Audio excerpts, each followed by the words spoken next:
Hi everybody, Karen's Thursday coaching video. I have Dolly Parton in the background. There she is. My beautiful friend Bethany painted that. Lovely Bethany. So anyway, today's video, or this evening's video, I'm just sitting in the bathroom at the moment. I've got a nice warm radiator here because I get very cold at the moment.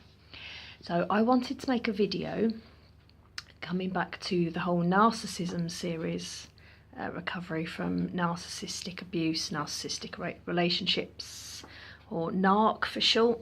You know, let's make it a bit easier on the tongue. Narc abuse, narc relationships. And specifically in this video, I wanted to shed a bit of light on why narcs don't take you seriously when you end the relationship, when you go no contact. I had personal experience with this. I've also done a couple of years of research on this now with YouTube videos and articles and speaking to other people, and I've been through this twice myself. And I personally found it really baffling. It was one of the things I couldn't understand in my relationship, which is now long gone, long finished. I couldn't understand why, when I tried to get out of that relationship, when I tried to end it, when I was very forceful about it, when I literally blocked this person, cut off, you know, every avenue of contact, they just weren't taking me seriously. And I couldn't get my head around that, because I thought, well, if I was with someone and they told me they didn't want to be with me anymore, that they weren't happy, yes, it would hurt. Christ, it would hurt. But I would take it seriously. I wouldn't not take it seriously. I wouldn't take it as a joke. And it was almost as if that person was incapable of taking what I was saying seriously. They were incapable of accepting what was being said to them. And I did a lot of research. And what I discovered was, and what I learned for myself was, the reason why the narc doesn't take it seriously is because they cannot accept, because of their delusions and their inability to take criticism, their inability to accept any kind of attack on their character, any kind of confrontation. They will immediately, obviously they have their tactics for projecting back onto you, immediate denial. So if you call them controlling, they will immediately accuse you of being controlling. I don't want to focus on that in this video. What I want to focus on is specifically the going no contact and the ending the relationship and why they act the way they act. So when you end the relationship, when you go no contact, they cannot accept, so that this disorder they have, this flaw in their character, if you want to call it, this flaw in their soul, however you want to think about it, they cannot accept it. Somebody said to me once that for an narc to accept that there is something wrong with them, or that there is something that needs to be changed or tweaked or improved, it's the same as suicide for a narc. They cannot actually accept it. They may as well lay down and die. Their only line of defense is to attack, to project it, to bounce it back. So when you go no contact, when you tell them you don't want to go out with them anymore, when you end a relationship, when you ignore their messages, they don't take it seriously. They cannot possibly accept that you don't want them anymore. So how do they see it? Well, the way they see it is they see it as a punishment. They see it as a denial of their needs, so they see it as abuse. So when you end the relationship, especially if you're angry and upset and you're actually responding to their messages, or you're trying to explain to them about their harmful behaviour and you're trying to get them to see sense, and maybe you're trying to reason with them, they see that as abuse. You are abusing them. And when you go no contact, they see it as a punishment. You are denying their needs, therefore you're abusing them, and you're punishing them. So they, in their mind, they're not thinking, oh, I've messed up, this person doesn't want to be with me anymore. I think maybe on some level they do understand that they've messed up, but they can't consciously acknowledge that, because again, it's like a kind of suicide. So they have to push that back, and they see it as a punishment. So when you stonewall them, the worst thing you can do, the best punishment or the best revenge you can do against a narc, even though it's not very nice using the word revenge, but actually the thing that affects them more than anything is when you give them nothing, because then it's like a void, big void. They don't have anything. They don't have any anger to feed from. They don't have any upset. They have no emotion to feed from. They're not getting to you anymore. They're not affecting you. They're not under your skin. When you blank them completely and you give them nothing, it is the ultimate punishment for a narc. So in my case, I've been no contact the relationship has been over for 3.5 months, and I've been completely no contact for probably about 6 weeks, 2 months. I'll go more into detail about the cycle of the tactics that are used to try and get you back, because it's cycled between many extremes, and I was responding and then I stopped. So I think the last 3 or 4 emails and texts, I just didn't respond. I gave nothing. And that's the best revenge. You give them nothing. You show them that they're not relevant anymore, and actually you're bored of it. You're actually quite bored.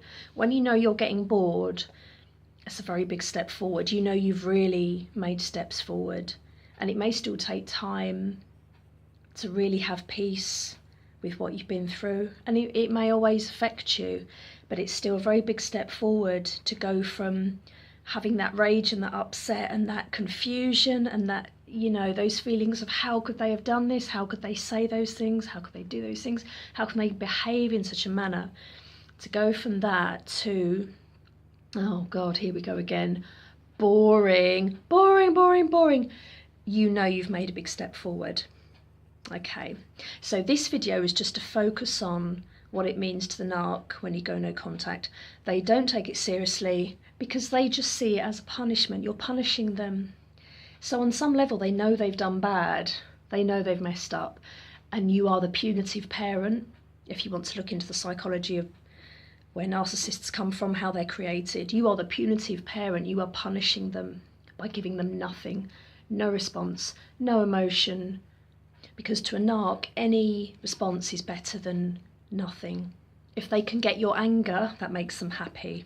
If they can make you cry, that makes them happy. If they can make you confused, traumatized, it makes them happy, because they feel better for that. They're getting something from you. So this explained to me why, even when I went no contact, I just couldn't understand why this person's attempts at luring me back in were switching between, such different tactics and different... I could not get my head around how any sane person could go from one extreme to another. So to go from sending a very long message detailing all the reasons that this person loves you and will be the only person to ever love you, and you will never have anyone as good as them, and all this kind of thing, the kind of thing that they wouldn't even have said in the relationship, that is a tactic. And then when I didn't respond to that, they would swing to abuse. Or if I responded to that and said, who do you think you are? Then you get the narc rage, and then I would get utter abuse, name-calling, threats, basically the ripping apart of my character, the ripping apart of my life, somebody trying to say you're never going to amount to anything. I mean, utter abuse. And I would think, how can somebody go from saying how much they love you to being utterly abusive and trying to completely devalue you? So you will find this when you end a relationship, when you go no contact with a narc. You will find that actually the sooner you go no contact, the less reaction you give them. They will still keep trying to allure you back in. They will try all kinds of crazy things, and actually as more time goes by, they'll try weird random things. I'll make another video about that because this video is getting a bit long, but you'll find that things swing from one thing to another. You'll find strange things are happening, things are out of sorts, you'll see something on social media, you'll hear something through a friend, and you'll think, why aren't they giving up? And it's because they don't know how. They are absolutely, you have to remember that narcs are absolutely driven by jealous rage. They want to destroy the people who defy them, who they see as defying them. They want to absolutely destroy the people who they cannot control. Okay, so have no illusion that you were loved by the narc, because you are now just someone to be destroyed and attacked. And even if you did go back, it would be exactly the same cycle again. Nothing would change. So just be aware that when you go no contact, you're going to trigger responses in the narc, and just to be aware that it's not going to make any sense what happens. It's not going to be a logical, linear set of reactions from them. They're going to try one thing and another. They're going to go from rage to being all nice, to trying, oh, how's it going? How are you doing? Are you happy now? There might be random things like, did I leave something at your house 3 months ago?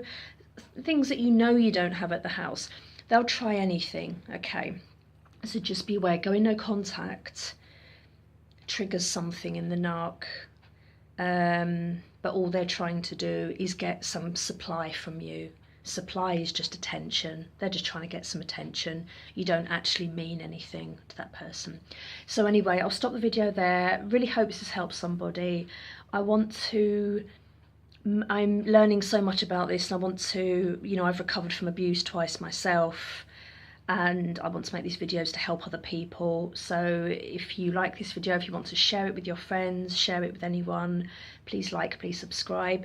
I'll keep making videos on the different aspects of narc tactics and healing, positive healing as well, when you come out of a relationship. When you go no contact and you are done, you are properly done with them, it is kind of the beginning for you. It's like a rebirth. That's how it's felt for me. I've never been as strong as I am now, coming through what I've been through. So in a weird way, they do some good, but you have to come out of it and come back into yourself to benefit from that good. You cannot be in a narc relationship and be thriving. It's not possible. So somebody put a really good comment under a video, and I loved it. And they basically said, being in a narc relationship is like a dead end, and you have to stop the wheels from spinning. And I thought that was brilliant. So just be aware, being with somebody with narcissistic tendencies or narcissistic personality disorder, it is a dead end. You are not going to build anything. You're not going to grow anything. You're never going to trust. You're never going to feel happy, because they're not capable. So just be aware. It's a journey, but you can get through it. So I hope this has helped. I will catch you very soon in another video, and hope this has helped somebody. I'll catch you soon in another one. Cheers.